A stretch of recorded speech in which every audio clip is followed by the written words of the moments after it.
in place in case there is an accidental fire. I don't think a lot of people think about that.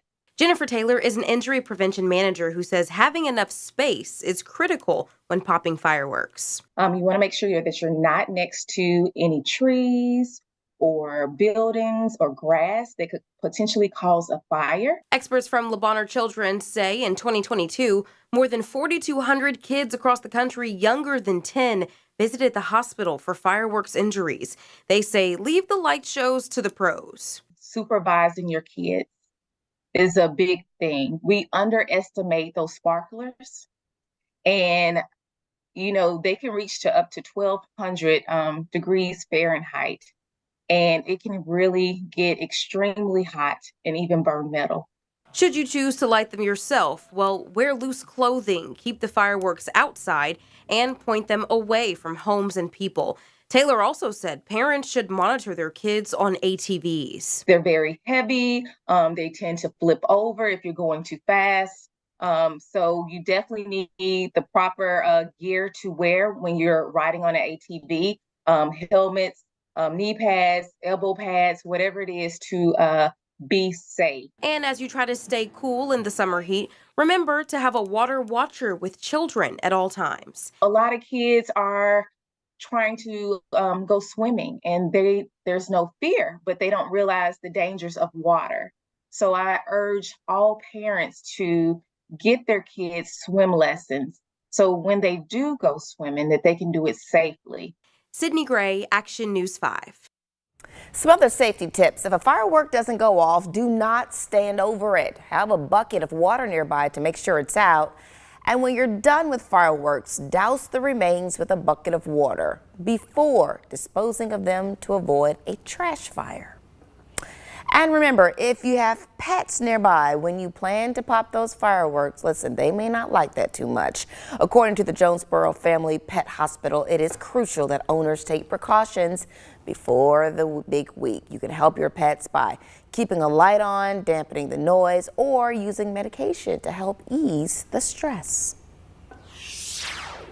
Memphis police released new information about an unconscious woman that they were investigating. Just after noon today, police found the woman who was found deceased near Lamar Avenue.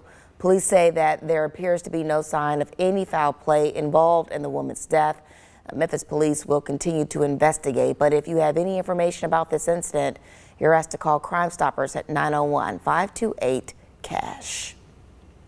Memphis police have also released new information about an early morning shooting near Camelot Lane. Just before 6 a.m. this morning, officers found 3 victims. One victim was transported to Regional 1 in critical condition, while another victim was treated where the shooting happened. The third victim died from their injuries. Police say they have no suspect information and the shooting is ongoing in their investigation. Several laws have gone into effect this weekend here in the state of Tennessee. As of yesterday, you now must be at least 21 years old to buy Delta 8 products. Those are products that include some levels of THC or cannabis, including cartridges and gummies. Those products now also must be sold in child-proof packaging and cannot have childlike or child-appealing images on them. Plus, gender-affirming surgeries on transgender minors are also now illegal in Tennessee. State lawmakers also tried to ban puberty blockers and hormone therapy for minors, but this week, a Trump-appointed federal judge blocked them from doing that.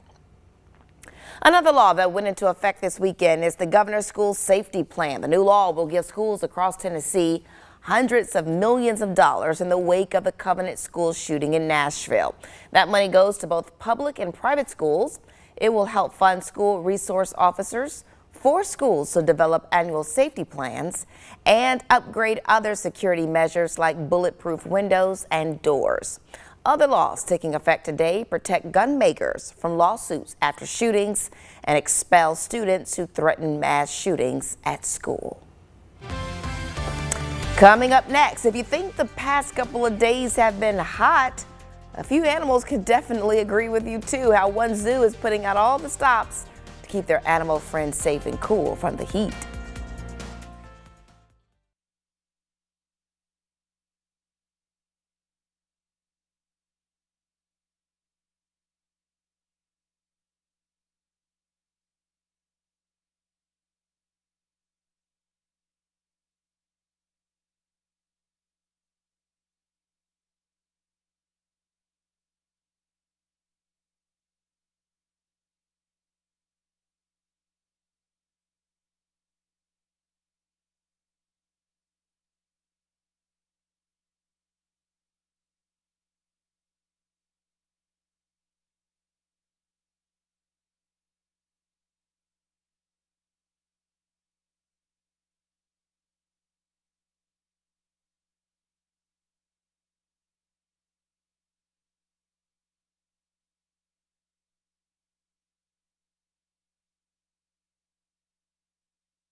This week's summer heat has been very hard, not only on Arkansans, but animals as well. At the Little Rock Zoo, officials are taking extra steps to keep them safe. Talisa Hampton has more. In the blazing sun, a mist of water can go a long way for any creature. At the Little Rock Zoo, when the temperatures rise, careful eyes are on the animals. When there's an excessive heat warning, the great apes, we especially look for signs of heat stress. They're a lot like us and they can overheat. Director Susan Alciuri says the signs of heat stress are similar to humans. Look at the way they're behaving. You can look at whether or not they're panting, if they're acting different, slower motions. Finding all sorts of ways to protect animals from the heat. We'll do a lot of frozen treats like fruit that will freeze in water, and it's this big giant ice cube in the case of our elephants. Animals are also doing what they can to keep cool, like elephants throwing dirt on their backs, creating their own sunscreen, and nothing beats a tiger dip in the pool. Tigers are actually aquatic. That's something that not a lot of people realize. Tigers really like to swim. Alciuri says to be on the safe side, extra precautions have been taken. We have added a lot of shade into a lot of the habitats. It can make a difference of anywhere from 10 to 20 degrees outside. Every exhibit has a pool, but for some with happy feet, the Arkansana doesn't creep up on them. They are South African penguins, so they're used to the warm weather, and we actually chill their pool to a nice cool 66 degrees. Making sure all animals have access to plenty of water, even if guests cannot easily spot it. It's a little spout that sticks out from the side of the wall, but it's there and our animals know where it is and they can go right up to it and they can lick it and get the water out. Severe thunderstorm watch in place for the entire Mid-South until 8 o'clock. I'll show you when we dry things out. Plus, we're looking at more rain chances this week. We'll talk about what that means for your July 4th holiday coming up.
This broadcast is sponsored by Kimry Wealth Management. Plan, preserve, prosper. You're watching Action News 5 at 5. According to the CDC, an estimated 37 million Americans have diabetes, and summer can be especially tough on those with the disease. In today's Health Minute, Mandy Gaither talks to a doctor about how to manage diabetes as it gets hotter outside. The temperature keeps climbing, and for the millions who suffer from diabetes, the heat is especially hazardous. Your body sensation and how it metabolizes or interprets the heat, how it responds to heat, really differs in individuals with diabetes. Dr. Jesse Bracamonte with Mayo Clinic says it's critical to check sugars frequently when it's hot outside. Soaring temperatures can cause episodes of low blood sugar. If people have well-controlled sugars and they're active during the day, they may find that their sugars drop. Heat actually makes your metabolism speed up and you use a bit more insulin, and then therefore that sugars may drop. On the other hand, Bracamonte says the heat can also raise sugar levels if you get dehydrated. He says to drink plenty of water, limit alcohol, caffeine, and other sugary drinks which can lead to dehydration, and avoid going out during the hottest part of the day. When you are outside, dress appropriately with light-colored loose clothing. Helps your body breathe and really helps to dissipate some of that extra heat that you normally would retain. Since those with diabetes have to pay special attention to foot health to avoid potential nerve damage or sores, Bracamonte says to not walk outside barefooted this summer. Heat and the cement and the temperature from the ambient walkway can cause severe damage to your feet, and in some cases put you in the hospital. So appropriate footwear is key. For Health Minute, I'm Mandy Gaither.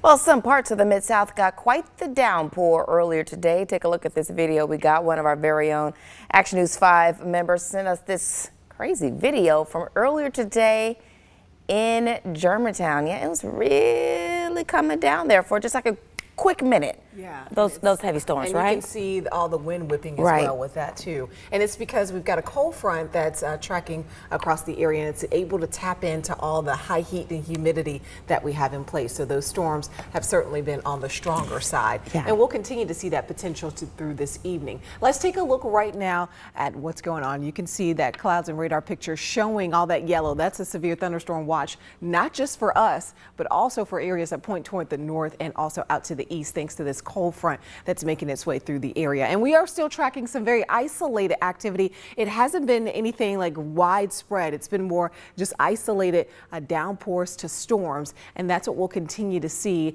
as we go through the evening hours. Right now, as we take a closer view in, we're seeing that isolated activity in the portions of North Mississippi and tracking a few out to the west right now in Arkansas that will move into eastern Arkansas and impact our Arkansas counties in our viewing area. So that severe thunderstorm watch in place until 8 o'clock this evening, and after that we still could see a shower, but that severe threat will end by then. Here's a look at what we can expect as we head around 7 o'clock. I think there'll still be some isolated activity on the board. Again, by 8 the severe threat starts to wind down, especially as we lose the heating of the day. But as we head toward 10 o'clock, there still could be some lingering showers that pushes through overnight tonight. Nothing severe expected with those, but we could see an isolated severe storm or two tomorrow afternoon. Now, it's been a gusty day out there when it comes to those winds. That's going to be trending downward over the next several hours, and temperatures remain on the hot side. Yes, some of us got cooled off by some of the rain, but many of us are still just baking in the heat and haven't seen much in the way of rain. 93 degrees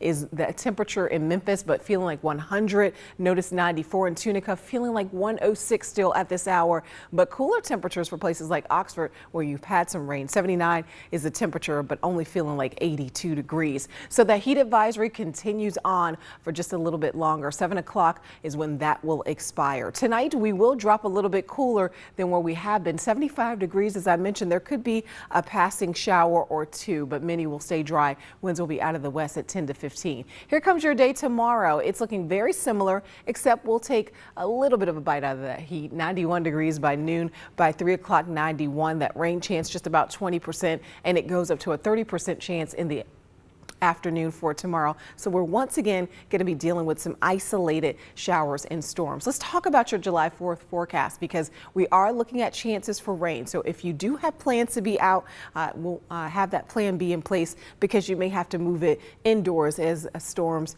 could pass in the afternoon. Notice around 5 o'clock seeing a few scattered showers and storms from eastern Arkansas, West Tennessee, and North Mississippi, and some of those could linger into the evening. So just be aware if you have those outdoor plans. We are looking at the triple-digit heat continuing on, but the good thing is that temperatures will drop and it will feel more tolerable by the end of the week, but still very hot and humid, so prepare for that. As we look at the 7-day forecast, temperatures in the low 90s for Monday, Tuesday, and Wednesday. We actually will drop into the 80s by Friday, but still the humidity will remain high. So as I mentioned, still hot and humid, but a little bit more doable. A little bit more. Yeah, just this past week was tough. Very tough. Thank you very much, Sergey. Okay, don't go away. Sports is coming up next.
To the rest of the country, if you watched 901 FC on national TV last night, I promise they are much, much better than what they showed. The boys from Bluff City seeing their franchise record 12-match unbeaten streak come to an end, and they were smacked around badly by Phoenix Rising FC, a 6-0 L in the desert.